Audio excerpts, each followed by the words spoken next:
Kellyanne, can we ask you a couple questions?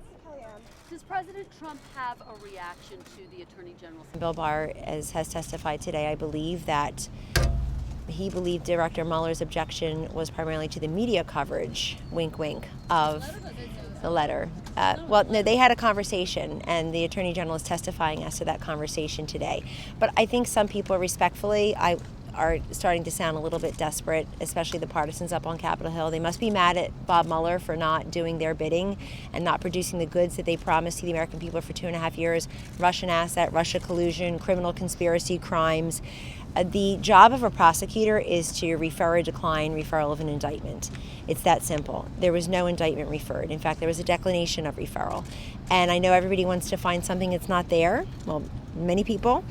And to impugn the integrity, reputation, character, and competence of Bill Barr, and coming from certain people who are doing that, is really rich, including people on Capitol Hill who never seem to be under oath, but always have an opinion about things for the last 2.5 years, promised there would be proof of conspiracy, promised there was collusion. Now are saying the word collusion doesn't even have meaning. It sure had a heck of a lot of meaning to them for 2.5 years.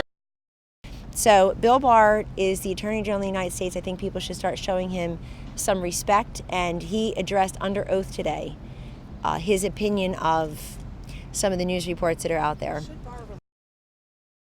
Why you address concerns that Attorney General Barr misled lawmakers on April 9th when he addressed that today. You got to go back to his testimony. He's under oath. Do you have concerns about what seems to be No, I don't, because he was asked a specific question by Congressman Christ, as I understand, he answered it. He addressed that today under oath. You got to go pull his testimony. He said he didn't mislead anybody. Answered that question.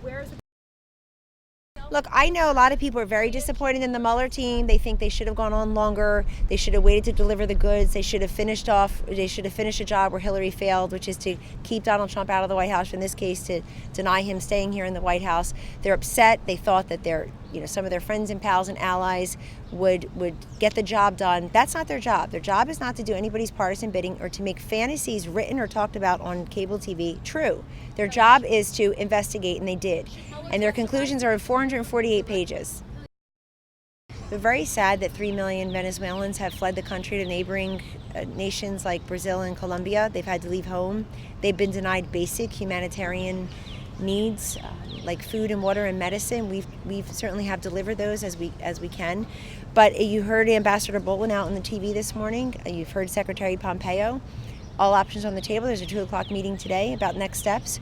But we stand with the Venezuelan people, and we stand with Juan Guaido. We recognize him as a leader of Venezuela already. That's why there is no coup. There's no overtaking of a government that we believe he already leads. It's time for Maduro to go, and for his deprivation of basic humane actions, as goes the Venezuelan people. It's time for that to end. I don't think we're worried about Joe Biden. I don't think we're worried about different union endorsements so much as a little bit bemused. I'm certainly not frustrated, but a little bit bemused. How do you get away with just saying I'm going to build the middle class economy and somebody beat you to the punch, in large part because you failed to build the middle class economy when you were here for 8 years?